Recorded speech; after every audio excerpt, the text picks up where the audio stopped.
Hello and welcome to episode number 79 of the Hobbies and Happiness podcast, where we talk about the hobby that makes us happy, tabletop gaming. I'm one of your hosts, Dan. And I'm Jim, and today we're talking with the creator of Alpha Clash TCG, Rich Kiley.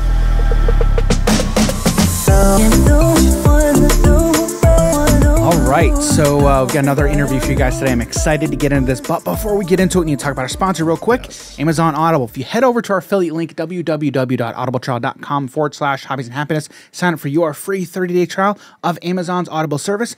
You can sign up, get a free book, a free audiobook added to your account. Jim, have you listened to anything in the past week? Yes. So No way. I told you I signed up recently, Yes. but didn't tell you what book I got. Okay. I got a Gary V Crushing It book. Oh, yes. Which was the second one he did. I didn't realize he did two. He's done multiple books. Okay, well, he has Crush It and Crushing It. Really? Yes, he has two of them. Okay. I think one came out like 12 years ago, and the other one came out in 2018. Yeah, yeah. So listening to that, Gary V is just one of my favorite online content creators. Gary V is reading those books, right? Yes. Yes. And it is Gary V. So himself. It's not just him and Crushing It. Okay. He does have some other people that have that were also fans of the first book and kind of changed their life around in the second one. So he also has them narrating as well. Yeah, that is awesome. Gary V, honestly, is, I'm not gonna lie, guys, Gary V is like part of the reason for Hobbies and Happiness. Yeah. Like, I mean, would you agree? Yeah. Absolutely. Gary V has helped change so many people's lives. And honestly, guys, sign up for that trial and go get a Gary V book.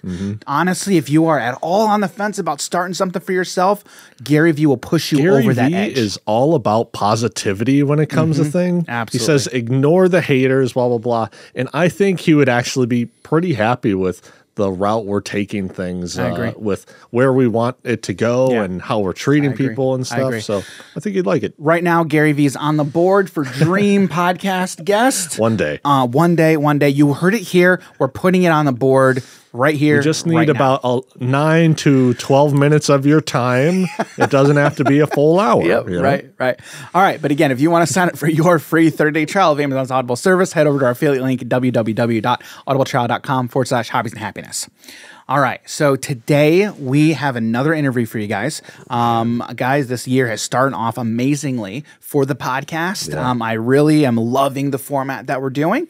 And we've got another great interview for you guys today. So today we sit down with Rich Kiley. Rich Kiley is the creator of the Alpha Clash universe, and they have a TCG. And so we talk all about Ridge. We talk all about the Alpha Clash universe, his ideas, where the ideas came from. And then we talk a lot about, obviously, the trading card game, right? And so we're excited to get you guys into that talk. But before we get into that talk, Jim, I want to know real quick, what was one of your favorite parts about that interview? Oh, man. You know, so I kind of really liked when he was expanding the universe and ideas that he plans on having. When he talked about the board game, he talked about the living card game, he talked about the RPG, and I'm just like, that's pretty good. And not to mention, he makes it seem like he's going to have a live action show eventually. He's like, I want to get on Netflix. I want to get on a Hulu. Yeah. He's making a really cool world for it. Yeah, it does seem like it. So you know what? Let's just get right into that talk to let everybody hear that interview. Spoilers. So yeah, all right, here you go, guys. All right, today we are joined by Rich Kiley of Alpha Clash TCG. Rich, how you doing today, sir? I'm doing well. Thanks for having me on. How are you guys? I'm doing good. Jim, how about you, man? How are you doing? Today's a good day. It's always a good day. Good day for me. It's the inside joke. So, Ridge, well, first of all, congratulations. Congratulations on a successful Kickstarter for the TCG. Raised over $420,000 for Alpha Clash. How does it feel finally being done with the Kickstarter? Yeah, it feels great. Kickstarters are quite they're a beast of a project. It's an evolving state, an evolving project. You're constantly taking care of it like a baby, and to be on the other side, to be funded, and to move into this manufacturing phase. This is what we have been focused on for virtually about a year now. So to be on the other side of that, we're ecstatic as a team, and 420,000 raised, and then we also had almost 1,300 backers. So, we feel really good about that number as well. And, now we're ready to move into that next phase, getting the game launched and getting it out there, getting it into people's hands, playing the game, and starting to scale the operations. Awesome. Very cool. Yeah, it's always interesting and fun seeing Kickstarter projects go through, and they're always like various sizes and various lengths. Like some you see are only active for like a month, and you're saying this project was active for about a year. Is that correct? So the Kickstarter project itself was 49 days. Oh, okay. Gotcha. Yeah, okay. But we were just preparing for it for about a year now. Sure, understood. Yeah, so we did a longer campaign because we started on November 22nd, and then because of the holiday season, we thought, hey, if anyone wants to get in before Christmas time, before the holidays come up, you can get in. If you spend a lot of money around the holidays, you can still recover on the back end because the campaign ended on January 10th. Sure. January. Yeah, I'm pretty sure January 10th. So, so we tried to give a little bit of wiggle room, and paid off. Sure. Awesome. Yeah, definitely. So Ridge, can you tell us about yourself? Tell us a little bit about you, how you got started in the tabletop space, and your experience and history with TCGs and CCGs. Yeah. So I grew up playing Magic. I wasn't at the forefront. Not everyone knew that I was a Magic the Gathering player. Me and my friends, we played behind the scenes at home, couldn't wait to play on the weekends, for hours and hours on end. And, we did that for years. And then, went off to college, was a collegiate athlete, kind of went that route. Wasn't into TCGs at the time. And then as soon as I got more into my professional career post-college, I was playing Dragon Ball Super and just got reinvigorated with playing TCGs again. And, because of COVID, when I was in Las Vegas at the time, and, the Dragon Ball Super community just shut down. It was gone. And so I really wanted to fill that void. And what happened was, because I didn't have a job, I worked for Cirque du Soleil, and being in Las Vegas, being the entertainment capital of the world, it was just shut down. And so I had an idea all of a sudden one day, and I called up a couple of friends and I said, hey, you need to hear me out. I have a story. Let's make, let's turn it into a comic. We can do games. We can do all these things. And so that was about 2 years ago now. And so we've been working on the project as a whole for 2 years. And, so my experience with TCGs really just goes back to Magic roots. Collected Pokemon as a kid in, 3rd grade, 4th grade. Loved that for many years. And then, really got more competitive with Dragon Ball. And that kind of sparked, the spirit of trading card games for me. Wow.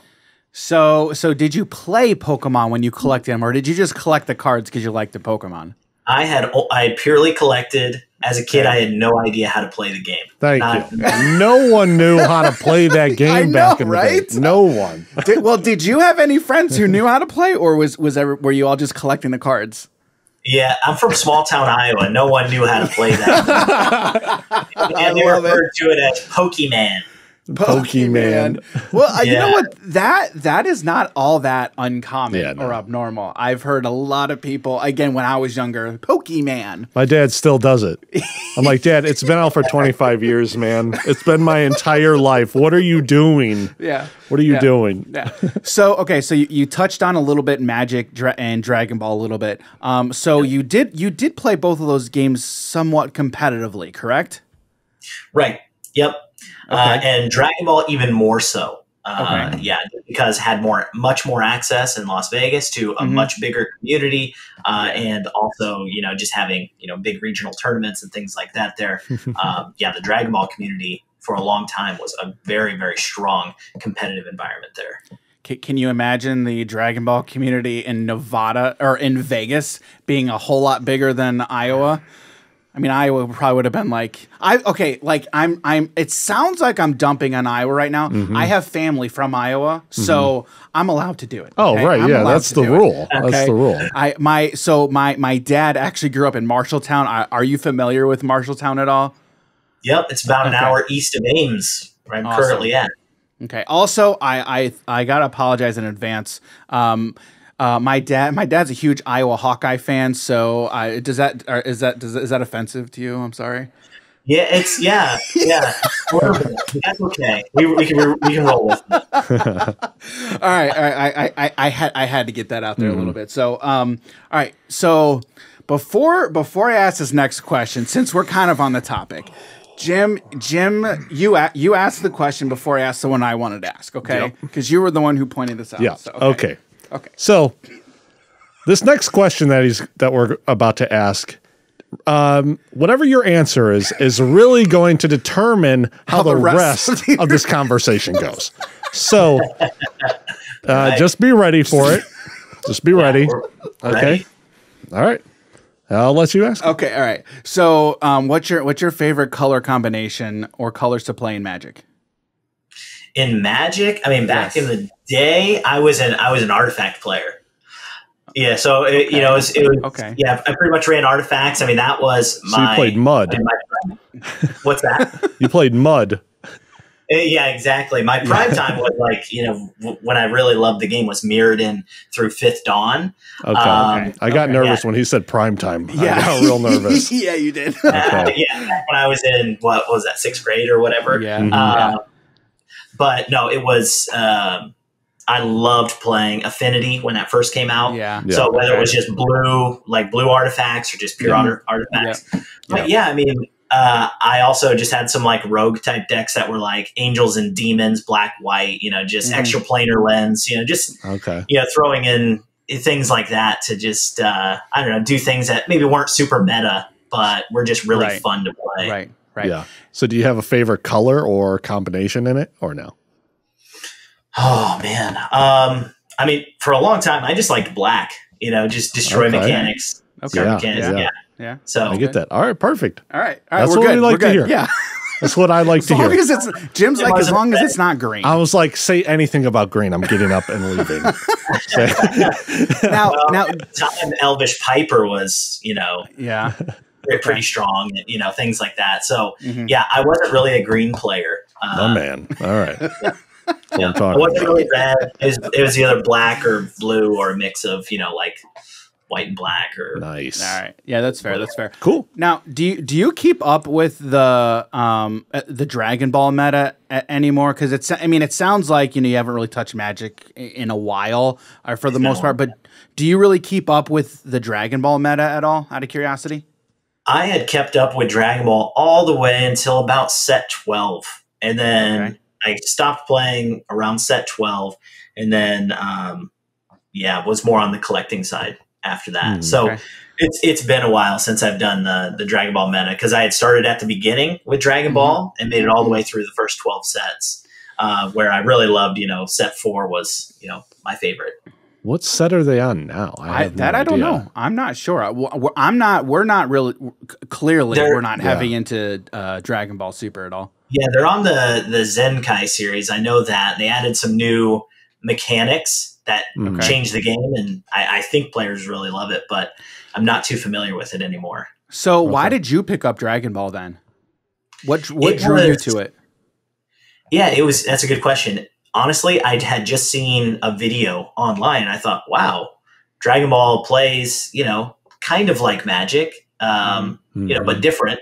And so, being a Dragon Ball fan, my whole life, I was just like, I got to try it out. And so when I looked up, just Dragon Ball Las Vegas at, We Play Games West, I went over there. They had pretty much every product you could get. And so I just, hopped in. People were playing at the time. I said, hey, I just bought a starter deck. Can you show me how to play this game?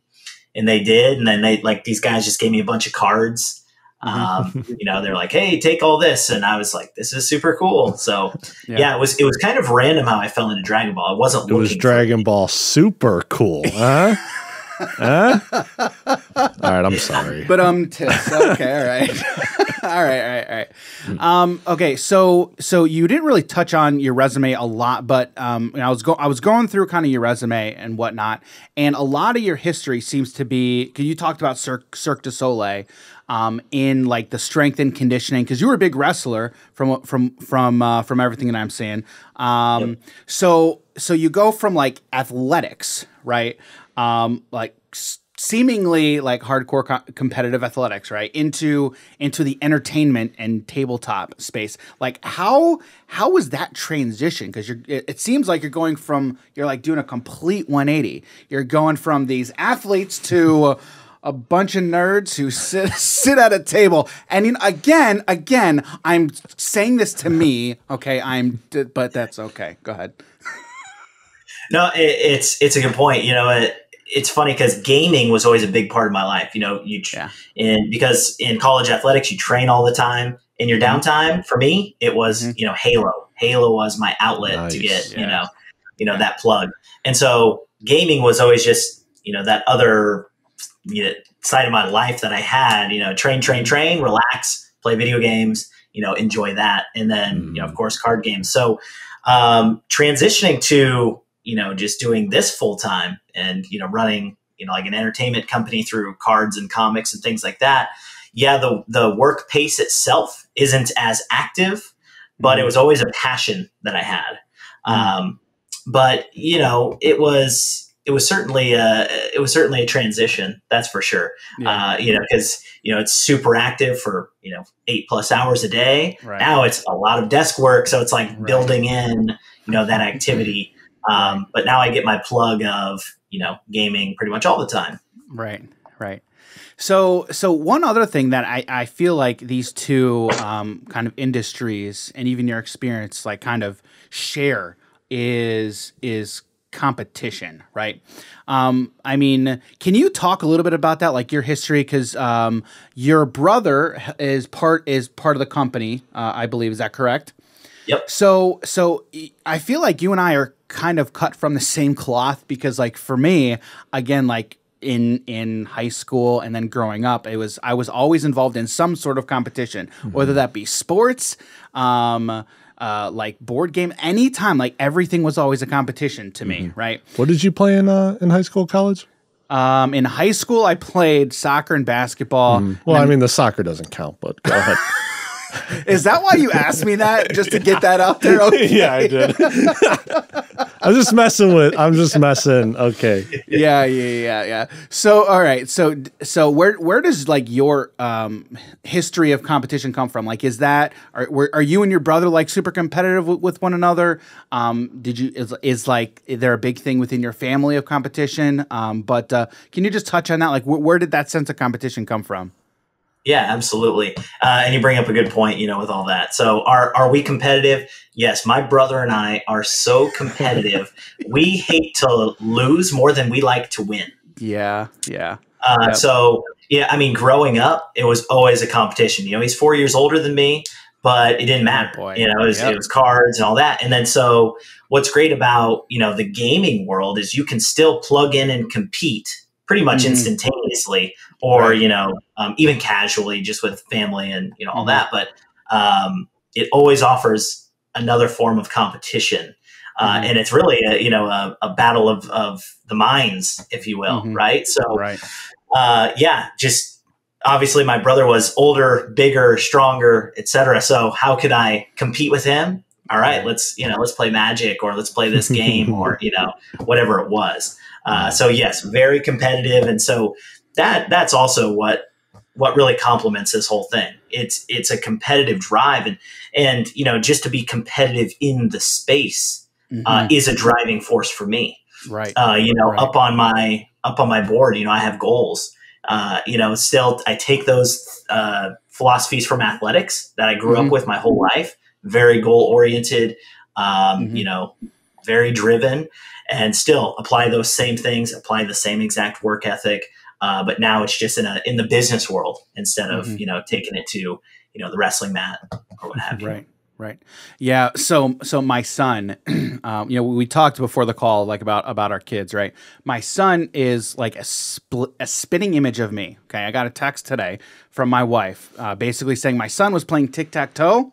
He lost, and everybody knew he lost. He lost it, and he was so mad and so angry. So I text my wife, and I'm like, sorry, because I know exactly where it comes from. I know it's on me, so I'm like, I'm sorry. That's on me. I apologize for that. So it's continuing in the next generation. So I have a feeling, Ridge, it's going to continue in your next generation too. It is. My son hates losing. He hates not being able to do something, and I can just see myself in him. I didn't get that trait from my father, so I don't. No, I don't mind losing. Yeah, right. So okay, so Ridge, we just talked about that, right? And you touched on you're very goal oriented. What are some things that you learned growing up in the competitive athletic space that you're trying to translate over into the tabletop space and a competitive card game? Can you touch on some of those? Yeah, absolutely. I mean, work ethic is one thing that you just learn in sport. Right. You definitely increase your chances of having success if you do all the right things. It doesn't guarantee success, but what it does, it gives you a better chance at setting yourself up for success. And so that's a principle that I take into account every day. I get up, I say, what could I be doing that is going to impact, my family, my future, this company, and things like that. And so, that's one thing. And being goal oriented, I have goals on my board every day. It's daily tasks, and then it's banner goals. One of my big banner goals, it's lofty, but it says dethrone Magic the Gathering. That is the goal. Good luck. Good luck. That's a big mountain. That is. That's a big mountain. That is. But I don't mind sharing those goals because I've climbed big mountains in sport. People have told me, no, you can't do that. And I figured out a way to prove them wrong. Or sometimes you get proven wrong, and then you have to find a way to innovate, keep pushing, find a new way, find a new challenge, find a new goal. But you definitely have to aim high, because what I don't want to do is just aim low. Right. And then, if you hit that, you're like, okay, great. You aim high. And if, let's say you become the number 2 game and you're like, oh, I didn't reach my goal. Shucks. Right. It's like, no, it's still relative. Right. So aim high. Come on too. No, but that is the mindset. And so, I can't turn that off. It's who I am. I don't like to lose, as we've talked about. Right. And, it's just something that is innate in me that has not only been trained, but I feel like I also have some of those intrinsic qualities too. Yeah. So what did it feel like putting that goal on your board of dethrone Magic the Gathering? Like that, like you had to feel something like putting that goal on your board. Cause that's huge. Like that's a big goal. Right. And it's definitely not like do it in 1 year. It's like, hey, in 10 years, can you do it? Right. Right. I say, well, at some point someone does it. 100 years from now, someone is probably the new number 1 trading card game. Yeah. So who is that? Right. So, if, why not me? But yeah, it felt good. When I write that up there, I don't write those things in vain or as, just empty, like wishes. It's no, I look at that every day. And if, you're feeling like not doing something, look at that and think, are you going to achieve that goal if you are not doing, X, Y, Z and doing all these other things that are going to help you get there? So yeah, I mean, and then there's of course small goals and, but we call those our big, hairy, audacious goals, our BHAGs. And so we've got multiple as a team and then, multiple, just for myself as well. So, what does 1 year, 5 years, 10 years look like at each stage? How often do you as a team go over all those goals and review them with one another? Do you do that like weekly? Is that a monthly thing, quarterly? And how often do you think is a good amount of time for a team to go over and reevaluate their goals as, time goes on? Yeah, so we meet weekly just so everyone's on the same page with just general banner goals. Hey, what's the week look like, the month, and kind of the quarter. And then I would say monthly, we really recap on, hey, like let's get a fresh set of eyes on, what this forecast looks like for, the next year, what all needs to happen for these things to take place. And so, yeah, in terms of like goal setting, we definitely don't do goal setting as a team weekly, but what we do is we do, kind of banner goals. I think everyone knows the banner goals. But what we do is just refresh. Hey, this is what needs to get done, et cetera. So from a team perspective, that's a good point. Hey, we should be having, maybe more talks about, are we all on the same page? What's the banner goal? What's the, this, that, whatever. So, just even as kind of the leader of the team, if you will, the one kind of leading the charge and kind of creating this plan, a strategic plan, how do we get there? And so, I'm certainly setting goals there, and then the team's helping achieve there. But setting goals is definitely one thing that it has to get done. Right. I feel like it being January, the start of the year, is when a lot of people start talking about goals. But then once you hit February, you've got people just start to fall off. And because we've talked about in the past couple of weeks, how we're both excited and setting our own goals. But it's always good to keep those goals at the forefront of your mind, to keep those in mind, and because you always want to keep that not necessarily out of reach, but just in your mind's eye, so you know what you're working towards. Another word that comes to mind, synergy. We talk about synergy all the time in card games, right? But it's really important even within teams itself, for sure. Yeah. So, Ridge, one thing I wanted to ask you. So, talking about competitive athletes, right? Are competitive card game players that much different from competitive athletes? What do you think? I would think that their training regimen is a little different. Although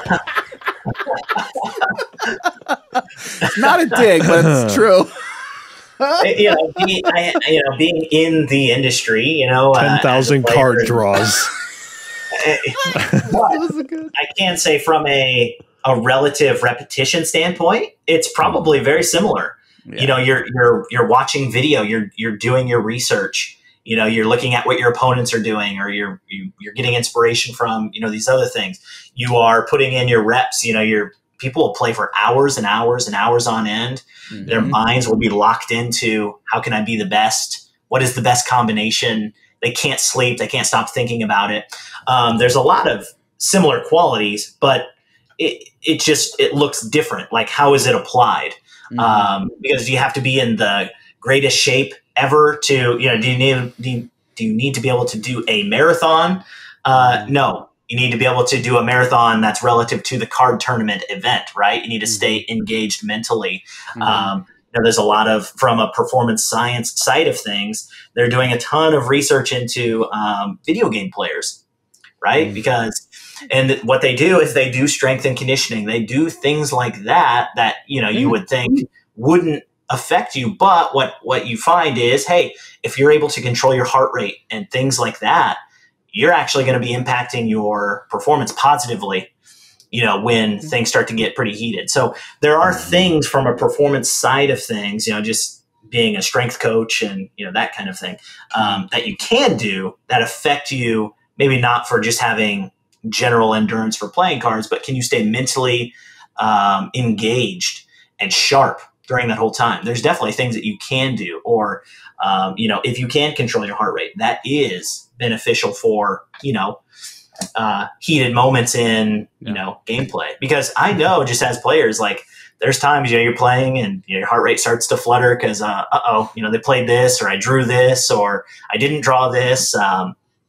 So yeah, I mean, there's a lot of similarities. Obviously they're different, but really, if you compare, apples to oranges, it looks similar in terms of what it takes to be the best. Yeah. When you do something, your heart rate goes up, and then you're not going to shuffle your hand into your deck, right? That's definitely not going to happen. Yeah. Yeah, I did that. All right. Now the real question, I think he's going to know, right? Can esports and competitive card games be classified as sports? That's a tough one. We had a whole discussion about this. Right. It's hard. I have mixed thoughts on that, because sport in essence to me is, true, I think physical, contests that occur, but the world of sport is evolving. And so if it's a battle of the minds and all that, I don't mind, kind of throwing it into the pool. It's interesting to throw it into the pool of like, hey, an NFL game or, the World League of Legends championships or whatever, right? It's it's interesting to compare them like that, but at its core, it's still peak performance, right? It's the best of the best. Yeah. So now I want to really start to really dive into Alpha Clash here a little bit. But so where did the initial idea of the Alpha Clash universe come from? Can you touch on that for us? Absolutely. So what happened was, I was watching my son at home full time during the pandemic, and my buddy just texted me one day and said, "Hey, you need to download this game." I was like, "Okay, I'll do it. I don't know when I'll have time to play it, but yeah, I'll check it out." And it was like Fortnite, but it was like sorcery type. Where you have like the two elementals in each hand, right? And it's like you're casting spells. I don't know why I'm blanking on the name of it right now. But both of us are too. I know which one. We know what you're talking about. Yeah, right. It was fun, but within about 10 minutes, I had just an idea of what if you did superheroes in a like a Hunger Games setting, right? Right. And then from there, it just took off, and I had this. I had to write everything down because it was just like, I wasn't even thinking of anything. These ideas were just coming to my mind. And so two of my business partners, I called them up and said, "Hey, just hear me out." One of them, an artist, so he drew, and did the sketches and things like that. And then the other one is a head coach for Cirque du Soleil for acrobatics. And he's one of those guys who's got over 10,000 comic books. He's got a creative writing degree. Wow. He's the guy to know. Like, we would go to Marvel movies. And he's like, "Oh yeah, the comic series from, this is the storyline that happens." Right. And he'll tell you everything. And you're like, "Oh wow. Okay." But I called him and he became the writer of the series. And we actually just wrapped up our first book. It's 160 plus thousand words, which is about the size of Harry Potter and the Prisoner of Azkaban. Wow. And I can tell you it's action packed. It's awesome. It to me, it checks all the boxes of being funny, but not over the top, action, but not just pure action, character building, just all the elements that work well. Like we drew inspiration from Marvel and Dragon Ball, and just all these things with character development and themes and things like that. But yeah, that's how it started. Was just playing a video game with a friend, and then all of a sudden it just kind of like hit me like an epiphany. And that's really how the Alpha Clash universe was born. Wow. So you just touched on inspiration a little bit. I have a question written right here. I said I see some inspiration from The Boys. I look at Magnate and I see Homelander. Was that intentional, or was that purely coincidental? And I think it's more visual too. Yeah, I haven't seen The Boys, so it was coincidental. Okay, but a lot of people have made that connection, and so. It's a very popular series. So I'm like, okay, yeah, sure. What I do know is that it's more PG-13 rather than more R. It's way more R than it's past PG-13. I'll tell you that. Alpha Clash is. Yeah. Oh, understood. My fault. Yeah. I gotcha. Alpha Clash is more PG-13 compared to The Boys. Compared to The Boys, yeah. Yep. Yeah, exactly. I don't think you can get any higher. Higher being very relative, but more. We'll say more graphic than The Boys. So that's good to hear. Yeah, and also, I think it was during the pandemic that Invincible came out too. Oh, that's and at the time, I remember just thinking, I want to do that. I want to turn the story into live action of some sort, right? So, it was Invincible. Marvel, DC, Dragon Ball, all these things that were inspiring, but then seeing how the streaming platforms really took off, just like an internal goal was, I want that. I want my story on the screen somehow. And how do we do it? I don't know. Let's work a way to try to get there. So it sounds like the idea was like an entire universe, and maybe this is the wrong classification, but an entire media universe, right? So where did a TCG then come from? Like, if that initial idea was this story, this universe, why do a TCG then? It's a good question. So, I mean, being a Dragon Ball player, thinking, oh, I can build a game off of this. And really what we wanted to do was offer the story through multiple mediums. And so if you like comics, because you're not really a reader, but you like, the graphics, good, we want to do that. If you're a reader, but you're not really into comics or games, okay, we'll give you a book. If you want to consume the story via playing a game, okay, we're going to give you a trading card game. Oh, I'm not into trading card games. Okay, we're going to give you a tabletop game. And so we kind of built out, a rollout schedule for just telling the story and supporting the story in all these different ways. The TCG was pretty early. We started working on the story first, just saying, okay, do we have a concept that we like? Do we like the characters? Do we like where this is going? And about just a few months in, it was like, okay, I can build a game off of this. I have it in my head. I'll start to get to work. So yeah, the TCG started fairly early, but at its core, it started with the story. We needed the lore. Now, my understanding is you guys are also working on a board game that's coming at some point. Is that correct? Yeah, that's correct. Can you tell us anything about the board game? Okay, so what I can say, we do have, it was a board game. Now it's more tabletop game. So not card game, tabletop game. And then now we're exploring a new franchise to add to, the Rising Empire Studios banner. That would be more the kind of the LCG type route. Ooh, and then, And then, we are also exploring kind of role-playing games as well. We've got some things in the pipeline, and the only thing that's stopping us from doing it is just like the team and the time. And so it's just kind of a rollout schedule. Okay, we're doing this, and as soon as we get to this point, we have the funding and the manpower to do this now. And so it's all written out as a rollout plan on paper. Even we have a public rollout plan, but we also have a private rollout plan of, okay, this is what we really want to do. So yes, we are we're working on that. What I can say about the tabletop game, I was asleep. And I just woke up at like 3 a.m. one day, and I was like, oh my gosh, I have to write this down. And it just kind of hit me, and I wrote it down, and I've been really excited about it for a long time. So I hope that it's as good as what I can see in my mind it being. But right now we have the base prototype built, and now we're just trying to see if the mechanics are fluid, and then continue to build on, making it more viable with like just fun playability, fun mechanics, etc. Right. Are you the type of person who has a notebook on your bedside table, so when you get hit with stuff like that, you can immediately write it down, or did you have to get up and then search for a notebook? Yeah, I had to get up. I'm not. But what's funny is, I've now said, oh, I had this idea that just kind of hit me.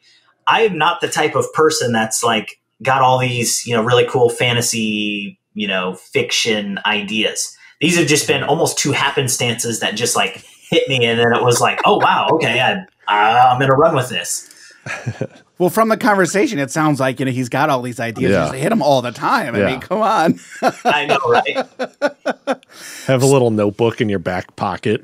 Well, the people who do that, like people do that, and that's not a bad habit to get into. Like, for people listening, that's not a bad idea to do. Like, especially if this stuff just happens randomly. Yeah, and it's just like, all right, why not? Yeah. Or now it's just your phone. Now it's your phone. You pull up Notepad, and you got all your notes there. It's really nice. Now, Ridge, one thing that I've seen is when you explain the game and the universe, you tend to talk about a cross between Hunger Games and what was the other thing you compared it to? Superheroes. Okay. So I would Hunger say that's Games, the watered down version. If I explain it to someone, they say, "Oh, what's it like?" I'm like, "Hunger Games superheroes." I'm like, "Oh, okay." Okay. Was that a purposeful thing, inspiration, or did throughout the course of coming up with the lore and the story, you just kind of made that connection just to help explain to people? Yeah, Hunger Games it wasn't like I watched Hunger Games and then thought, oh, I'm just going to do that with superheroes. Right. What happened was thought of the story and then thought, oh, it's not like Hunger Games, but I guess if you're going to force these people to fight, right, then it's kind of like that. So sure. Yeah. That makes sense.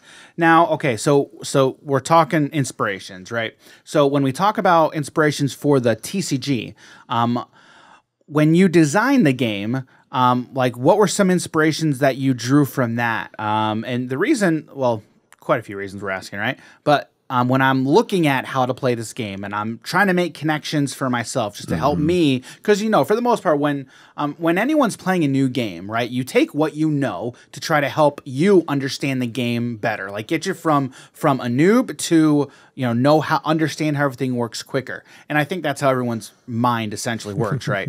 So for me, when I looked at it, I saw Commander and then I saw Ashes. Those are the two things, and Pokemon as well. I saw a little bit of Pokemon with the Clash Ground, right? Clash Ground. So, what were some inspirations that you drew from the TCG side and the game mechanics?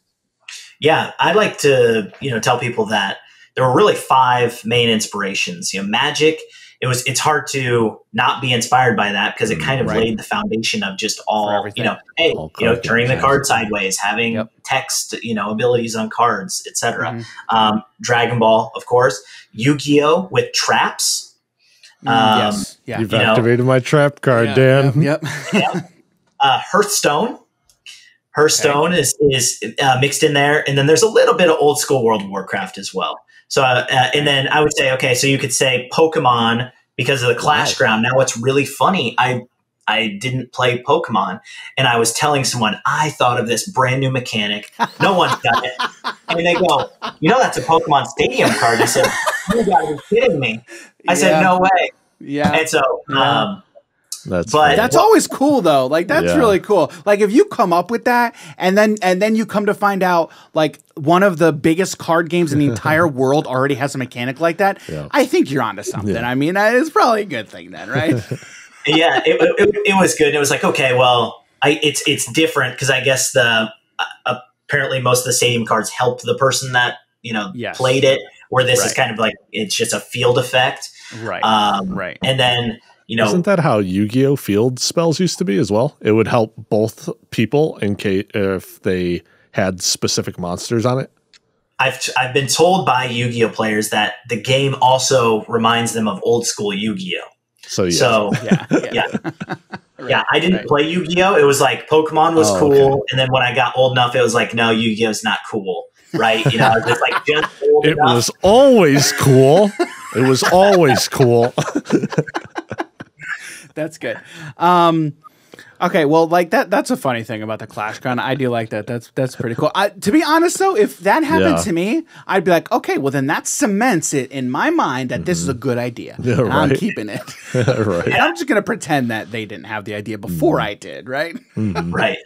So what would you say is your elevator pitch for Alpha Clash TCG? Why should an experienced card game player pick up Alpha Clash instead of all these other card games? Or maybe not instead of, but why should they play Alpha Clash?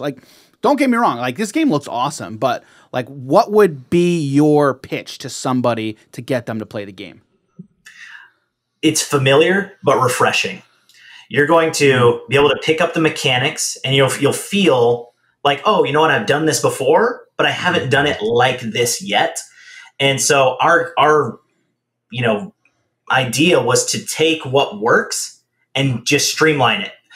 Figure out, okay, what do these games do well, but also what are some clunky or things that if you could change, what would you just tweak a little bit? And so we feel like we just streamlined those, interactions and gameplay. So instead of just the stack in Magic on our cards, it says, hey, you can play this card at this specific time. Instead of just saying, oh, it's an instant.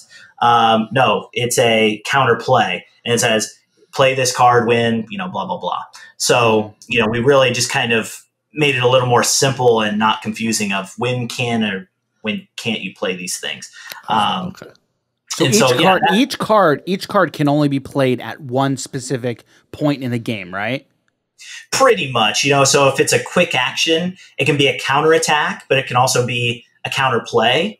And then it really just says in the text, like, oh, do it, at this time, or it has this effect when you do that. So could it also be played?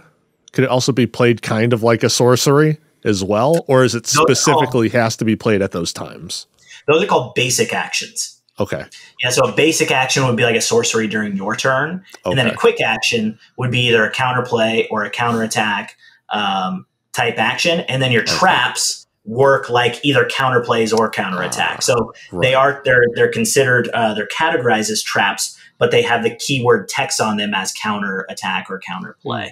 Gotcha. Okay. And then what we did is with traps, we made them stronger than cards from hand, because if you're willing to put it down on the field and get it destroyed, it just has to have a little bit more, worth to it. Right. Okay. Right. Awesome. What's been the feedback like from playtesters? People love this game. So far, we've been going into game stores.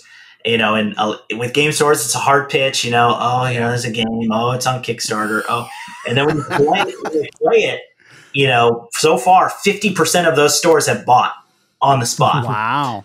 So, that seems like a high percentage. Yeah, it does. Doesn't it? It does. It for sure. Because to me, I'm like, yes, I know. I'm sure you get this all the time. Oh, there's a local person that has an idea or a game. Yes. We've seen a million of those. Right. And so we've actually been doing the playtesting internally for a long time and just have been taking a ton of time to just smooth it out. And by the time we launch it, it'll be just completely ironed out. And so what we've had is over time promo cards that have had certain text, and then it gets changed. And, even the rule book, as we did one last revamp, no cards have changed. Well, I guess we touched a few cards just before we went to print. But, just making sure everything is ironed out by the time we actually launch, just kind of taking that year of learning and just fixing and getting it right. But I would say the feedback by and large is people are excited about this game. And when they actually see the set in its entirety, they get even more invigorated about it, because what we did was we made deck building, I don't know if more fun is the right word, but just more flexible. We made it more flexible. So what we did is we took affiliations. So if they're an alpha or a rogue, or we have one of 6 affiliations. Discarded the Harbinger. Yep, Harbingers, the Discarded, the Progenitors. Jim likes those ones. I already got my 2 favorites. He already got his 2 favorites. Nice. You can run affiliations, or maybe you like to run colors and you're not focused on affiliation. Maybe you run blue and it's alphas and rogues, right? Or maybe you run just rogues and it's just pure monocolor or multicolor, whatever it is. Yeah. Your contender is also going to influence the way that you deck build. So maybe you like to run a white contender, but you run like black, red. Maybe they don't synergize perfect, but with the deck strategy, maybe it works really well. We also have keyword names on the cards. So if it's Magnate, as we build more sets in the future, Magnate cards get, fill in the blank. So maybe you like to run a Magnate deck because you're a big fan of him in the comic or whatever. And then we have Planet. So as the story expands, there will be planets. So all Earth Clash cards get this benefit or this debuff or something like that. So we built in from the get-go kind of a long-term plan of how can we build in more playability and flexibility and play styles when just building all these diverse cards that may or may not mesh, but you can find a way to put them into your deck. Do you know, so how many sets per year do you guys plan on launching? Yeah, we'll do 3 main sets per year starting next year. So we'll have 2 sets this year. We have set number 1, the Kickstarter wave releases in May. We are going worldwide with distribution in July. And then in November, set number 2 releases, and that's called Clash Grounds.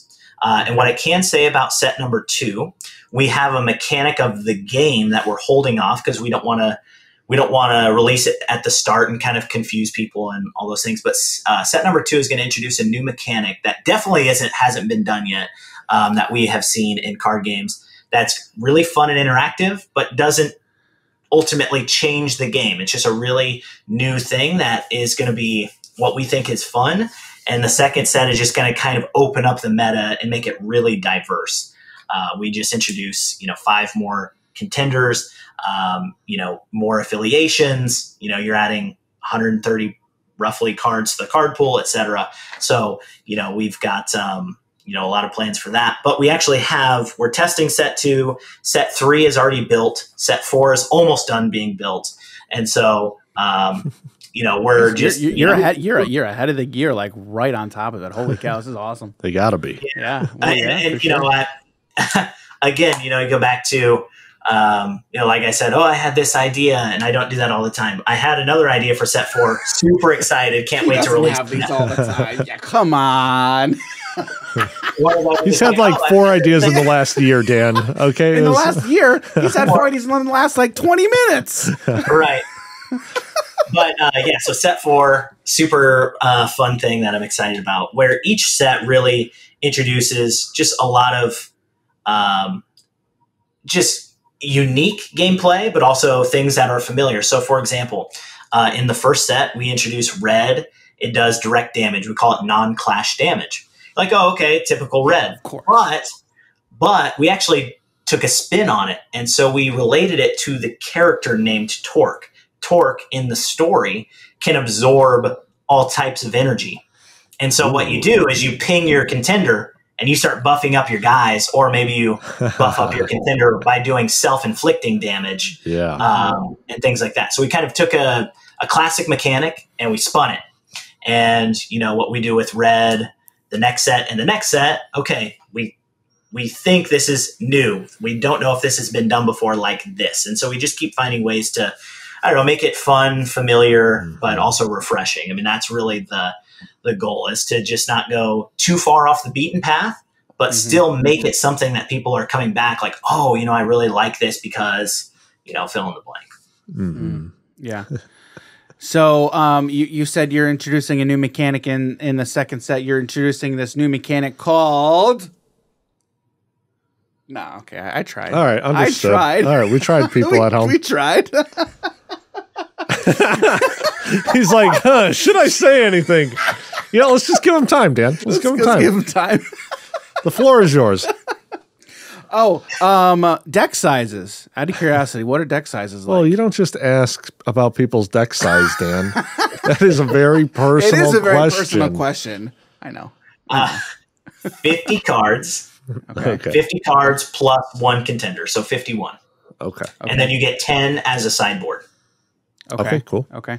How many formats did you guys come up with initially of how to play the game? Initially, we had released, we had just came up with about 4 formats. What we're going to do to start is focus on just 1v1, and then roll out more formats in a competitive sense and give more support for that.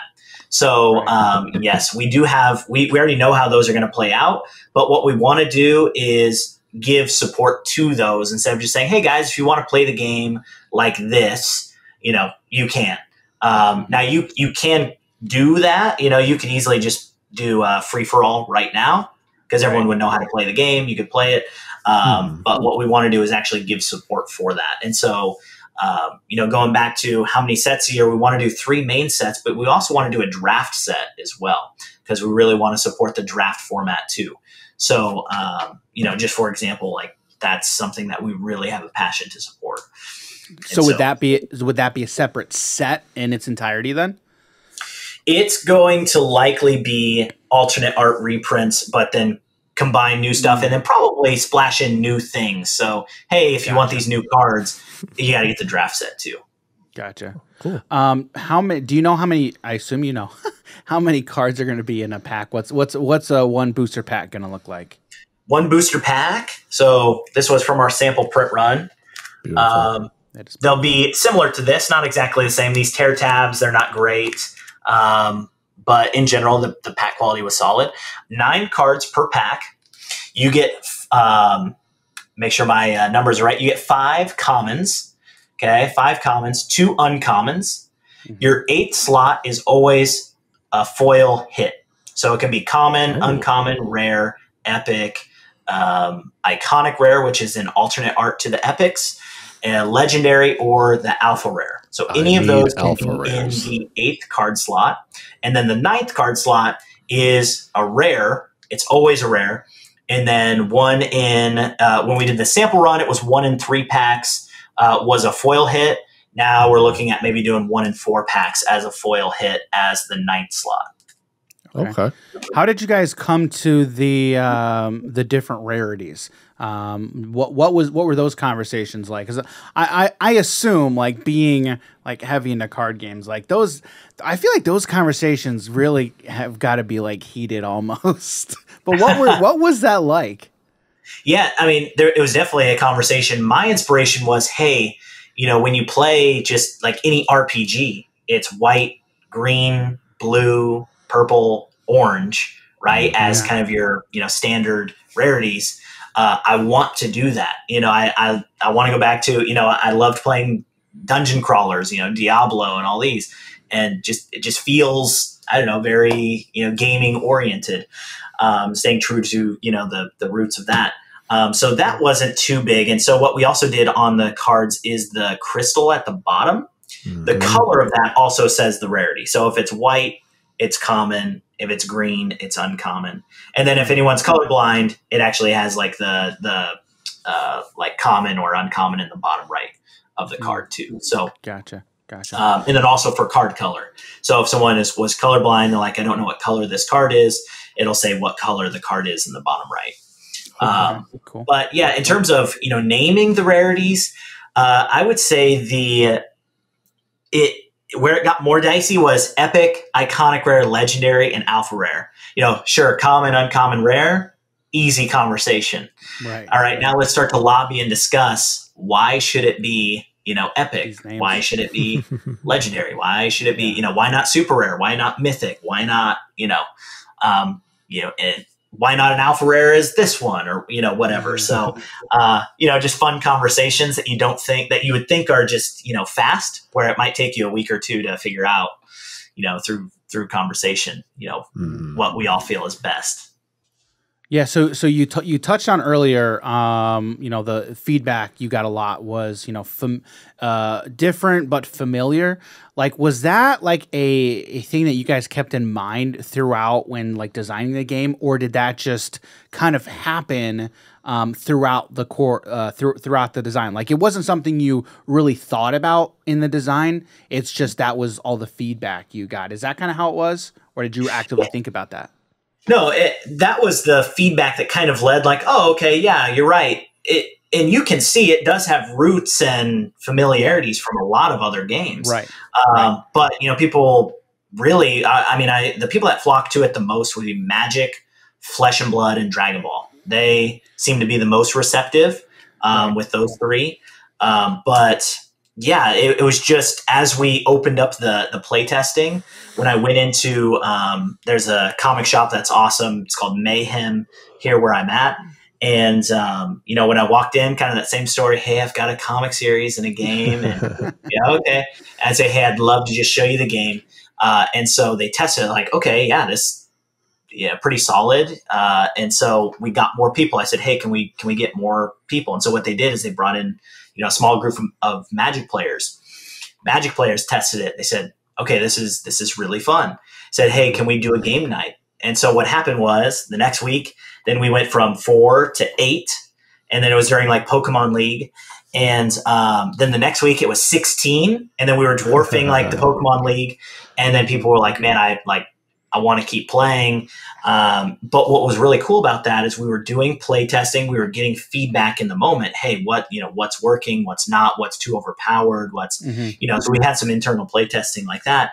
But that was just the continuous feedback where people were just really excited. And I can tell you that that's energizing for me and the team, is when you go to these places and you have people test the game, and then they're like, okay, yeah, like I'm into it. We did an event at Game Castle just a couple of weeks ago, and we had 30 players over the course of 7 hours, continuing to play the game, wanting to do it, and a lot of excitement there. So we're going to be doing another event there, after that. So, again, it really is the same feedback. Oh, it feels familiar, but it's new. Mm-hmm. Who's your favorite character in the universe, in the Alpha Class universe? I love Magnate, and the reason why I love Magnate, he was my first character that I even thought of. Hey, this is who I think of when I think of the story. And then, we built the first sketch, and I said, hey, let's change the color scheme. And then, my buddy, he nailed it. Exactly what was coming from my brain. He got it. And so, I basically, when I created Magnate, I said, okay, if I could have powers, what would I do? And I basically that's what Magnate is. Mm. So in this universe, like, everybody's super for the most part, right? Kind of. So what happens is the first set, it's called The Awakening. And I mean, within the first few pages of the book, there's an event called The Awakening that happens. The progenitors, which are like the gods, they kick off what's called The Awakening, which is this guy. He pops up right at the beginning of the book. Okay. Launches this cube, and then all of a sudden people just start turning into alphas, and not everyone becomes an alpha, but if you do become an alpha, you have the pull, and you have this urge to fight against other alphas, but everyone is evil. There is no good alpha. So okay, yep. All right. And then so basically, I was just gonna say, basically they're duking it out until there's only so many that remain. And then basically it's on to the next phase.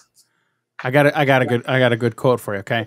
When everyone's alpha, no one's alpha. Okay. That was just reminds me. It reminds me of like when everybody's super, nobody's super. It's like if every card in the game is broken, then it's a perfectly balanced game. Exactly. Yeah. Right. Exactly.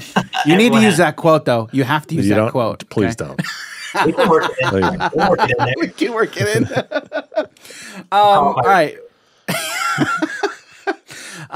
So one other question that I got for you. So we seem to be in a familiar / similar space to the late 90s, early 2000s, right? In regards to the TCG and CCG space, or just the card game space in general. Like back then, you had a lot of these companies, just everybody was coming out with a trading card game or a card game, and a lot of them were just opportunists, right? They saw an opportunity to make a quick buck, right? A lot of them were bad. A lot of them were bad back then. So many. But now it seems like we're almost in like a card game like resurgence, like a TCG resurgence, if you will. Like, have you sensed something similar? And how does that kind of like impact you guys as a company, or in the creation of an indie TCG, if you will? Right. Yeah. I mean, there definitely is like a resurgence, and there are a lot of card games that are popping up, and so how do you stand out? Even as you have goals to become a major competitor, but like, how do you stand out when a bunch of new indie ones are starting to pop up too? Right. Yeah. I mean, that was something that really happened just throughout the pandemic. And it was really just funny timing, where for us, it wasn't thinking, oh, let's take advantage of, this market shift. It was, hey, we've got a really cool idea, and we think that there's a good time. There seems to be a lot of interest just in trading cards in general. But yeah, there definitely is a lot of card games. And so basically what we're doing is we're actually not really focusing on what the competitors are doing. We're just trying to focus on, hey, what do we need to do to be successful? Right. And so, that for us, what I always told the team is, if we're going to do this, we're going to do it right. Yeah. It needs to have the top tier artwork. It needs to have the best gameplay, and it needs to have an actual strategy that can be competitive. What we don't want to do is, do one set per year, or just kind of have a rollout strategy that is not viable. We need to look at, for us, looking at Flesh and Blood was kind of the roadmap. saying they came out of nowhere. Yep. And they made a great game. So how do we follow the same path or a similar path and learn from what they did and maybe try to, get our foot in the industry? Yeah, like in the 90s, early 2000s, there was a lot of games that came out, and a lot of them were bad. But nowadays, yes, a lot of card games are popping up, but a lot of them are good. Like, there's a lot of good ideas. Yeah. There's a lot of good ideas. The execution is there, and there's just and like there's starting to be market saturation a little bit. And as a card game player, honestly, I'm all for it. Like, I think this is awesome because we've kind of seen something similar, again, going back to the 90s and early 2000s, right? But now it's just like, you've got a lot of good options. Yep. There's really not a lot of bad ones out there. And Alpha Clash just seems like one of those. One of the things I really love, the artwork. The artwork looks top-notch. I am a fan of, you've got like all the cards are like full art cards. And like, I think the best thing you can do to draw a seasoned TCG player in is be like, hey, we got full art cards. Was that intentional, or was that just like you just wanted the cards just to look awesome? Because they do look awesome. I'm not going to lie, Ridge. Yeah, no, thank you. We actually wanted full art cards. I didn't want the Magic the Gathering like portrait style, even though that's what I grew up with. For me, I just thought, after playing Dragon Ball, it kind of opened my eyes to, there's more space on the card than you once thought. You really thought, yeah, right. Yeah, right. And so, when we designed the card, like the actual card designs, it took us about 3 months to figure out what exactly we wanted. Okay, talking as a team. Okay, it needs to have these, elements for gameplay, but it also needs to be aesthetically appealing. So how do we balance all these ideas and make it, there. So that's how we got to, the card frames that you see. It was about a 3-month process. And so, but, with that, it was always full art in mind. Cool. So one of the things that's part of the gameplay is any card can be used as a resource, which I'm a huge fan of. I don't think any new card game anymore is using the land type mechanic of you have certain cards in your deck that can only be used as resources. So I like the fact of any card can be used as a resource. One of the things that's part of that is you've got a specific spot on your board that's basically like your resource row, but those resource cards, if it's a card that's used as resources, it is turned upside down. What was the thought process there? Basically, to help your opponents know what is in, certain areas. So some players, they might get a little, sloppy or whatever and kind of spill over into, different areas. So if it's upside down, They would never do that. They would never do that. Come on. Right. You have someone that very particular, it has to be just like this. Yeah. But if it's upside down, to me, okay, that's definitely not in play. Like, is that weapon a resource, or is it in your accessory zone? Like, especially if they stack them up and, Right. So one of the things that I like about the layout of the card, and I'm assuming this was intentional, but I think the cost of the card and the color is in the top right corner. So then when you turn it over, that's now in the bottom left. And so what a lot of card game players like to do, myself included, is your lands or your resources, you kind of stack them. So you have those colors are sticking out at the bottom left portion. I'm assuming that was intentional, right? Yeah, it was. What's funny is when we had done that, you're thinking of all the different things that people would talk about. And just recently, someone had brought up hey, did you think about putting the stuff on the other side? Because if I'm right-handed and I'm looking at my, cards the way I fan them out, this favors more of a left-handed design than a right-handed design. So, we kind of had to balance all these things. And you also are looking at, okay, what do competitors do? Do you want to do something different or the same or a mixture? It's there were a lot of things, but yes, that was definitely one thing that was taken into consideration. So now that the Kickstarter is over, where can if people want to pick up these cards, how can they get their hands on the cards? Well, right now, there's a few options. The secondary market has pretty much all the promo cards that you could be looking for. If you're just wanting to collect or anything like that, that's really where you're going to be getting that. Two, you also have Backer Kit. Backer Kit is coming up in the next week. And so if you missed out on the Kickstarter and you're thinking, you know what, I want to get in on the starter decks or booster boxes or anything else, you can actually, this is your chance. It'll open up for a couple of weeks and people can place orders. So it's really just an extended period of time for the Kickstarter. And so there is still that second chance coming up. So if you miss out on, getting promos or the Backer Kit, we have something called the Ambassador Program.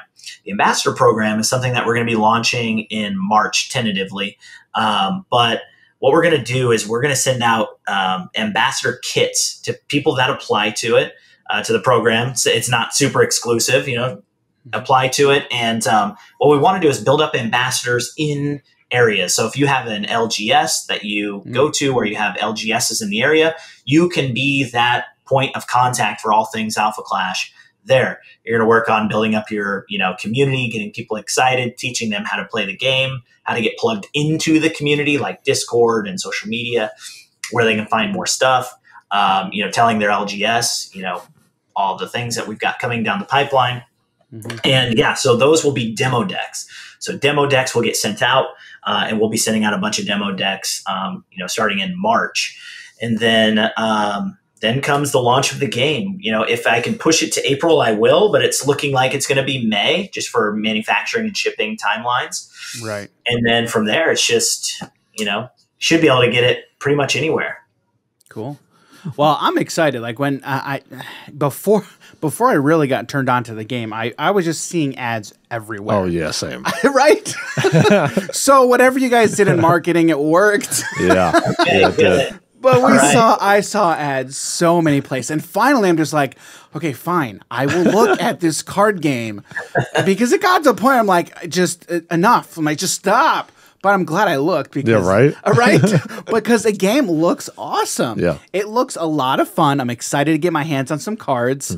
I'm just excited. I think Rich, this game looks awesome and I want to get it in front of me so I can get my hands on the cards and just play so we can play like right here. So I'm looking forward to that.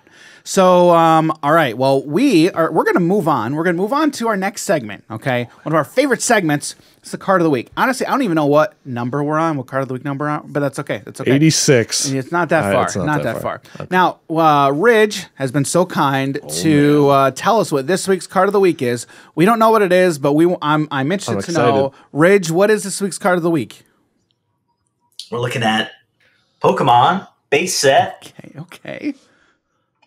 All right, Charizard, we already got this one. Okay, no, it's okay. No, but it's I think is yeah. Oh my goodness, that's not Shadowless. No, it's not Shadowless. But that's okay. No, not Shadowless. Okay. No, this unlimited. This one was picked up. Ironically, I went to the game store. I'm building a Pokemon collection for my kids. They're too young to even know that exists, but that's just something that I think would be super fun if they're into Pokemon when they get older. To start off with a pretty cool collection. After running, the event at Game Castle, the game manager came over and said, "Hey, I know, you're getting Pokemon. I just got this card in." And so I walk over and I'm like, "All right, I just have to have it. Like, you can't not get the Charizard, So hopefully my kids are as excited in the future as I was in third grade. And what does your set look like so far? How many you got? Oh man, I would say it's looking pretty hefty for a starting collection. It's sealed, a sealed collection so far. So what I do is every time we go to like a Target or a game store, I buy sealed products. It could be just a pack or a box. Right. I just throw it in a box for them. In terms of singles, pretty much all Mewtwo's, Charizards. It could be old, it could be modern, could be pretty much anything that I think looks cool is been doing that. So I was actually going to ask. I'm like, are we talking about for singles of just pure old school cards from like base set to like Team Rocket, going into like maybe Generation 2 as well with Neo Dynasty or Neo Genesis? I forget exactly the name. Or are we also talking about a lot of newer things as well? Yeah, so I would say base set through Neo Revelation is a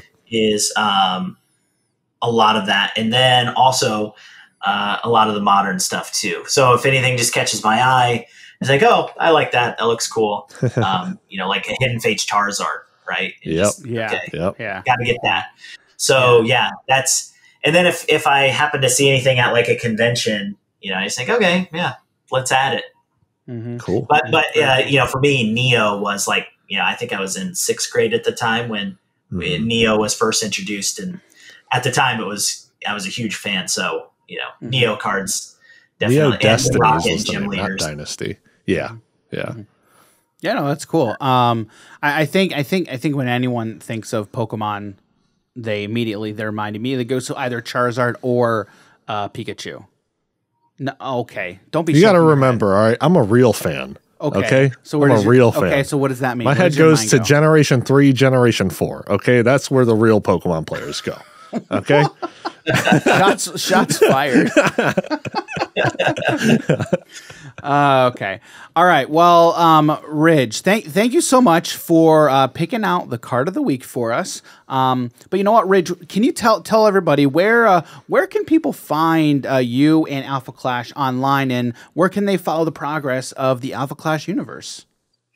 Alpha Clash TCG can be found at Alpha Clash TCG on Instagram, Twitter, TikTok. If you search Alpha Clash TCG on Facebook, you'll find us there. On those, we also have our link trees. The link tree will take you to the Discord server, the rulebook, the website. It's pretty much your hub for all those other things. So, getting plugged into any of those social media outlets or outlets in general is where you'll find us at Alpha Clash TCG. Awesome. Well, Ridge, thank you so much for joining us today. Like I said, I'm looking forward to this game. This game looks a lot of fun. And you know what, guys? We can't wait for you guys to get your hands on some of the product as well. So, Ridge, thank you for joining us on the podcast today. Hope to talk soon. Yeah, thanks for having me. Again, that was a lot of fun, dude. Yeah, it was. That was a lot of fun. This year is starting off awesome. Like, that interview with Jake was so great. But this was a lot of fun too, man. Like, I'm excited for this game. I'm excited. I really am excited for the universe. Like, I'm the type of person, I've talked about this before. Like, I get into a game not because of the lore, not because of the story. I get into the game really because of the gameplay and the game mechanics, which I think are there. They're 100% there for this game. But honestly, the lore looks really, really, really cool. Yeah. You know what? Like, I'm interested in your take with this. I think nowadays, if you put superhero in the lore, then it's gonna sell well. Would you agree with that? Like, I doubt that was like an intention, but again, because he just had that idea, he had that creative spark, and it was like, this would be a good idea, and he had to write it down. Yeah, I don't know if I would necessarily say that, or is it just so much that DC and Marvel are so big, so it's like whenever that's a part of a thing, it's just instantly something. But I don't know how it is when it comes to like indie companies with superhero stuff. Not really a part of that scene. Right. So it's hard for me to say. Yeah. It's just something I kind of am interested in and kind of somewhat noticed. But I mean, the superhero genre really has taken off over the past decade or so. So it's just nice. It's nice to see a game, not a game, but just a universe in which I'm actually interested in these characters. Well, now that I'm thinking about it, right? We have talked about the boys, right? We have Homelander, all of that stuff, and then the Invincible series. Okay, so like those two, but then there's also an anime called My Hero Academia. Right, and that's superhero stuff. Sure, they're superheroes in training, but you're going through all of their lives and stuff. So that has a TCG too. Yeah, it does now. So I guess superheroes are kind of just been popping off recently. Yeah, they really have. So again, I'm just interested and really excited to dive into this universe and this game. So all right, well, before we get out of here, Jim, where can people find you on the internet? Yeah, you guys can find me on Twitter, Twitch, and Instagram at Jim Morgan HNH. You guys can find me on Instagram at daniel.g.campbell and on Twitter at _DGCampbell. If you head over to our website, www.hobbiesandhappiness.com, find links to all of our social platforms there. YouTube, Facebook, Twitter, everything. Where we're most active is Twitter. If you go to Twitter, it's at Hobbies and Happy. That's where you can find our account. So yeah, check out all of our stuff. Don't forget, if you're watching this on YouTube, hit that like button, hit that subscribe button. Really helps us out on the channel. And again, thanks everybody for being here. A lot of fun. And yeah, I'm excited. I'm excited for the podcast, excited for next week. So thanks everybody for being here. We'll catch you in the next episode. See you, everybody. Take care.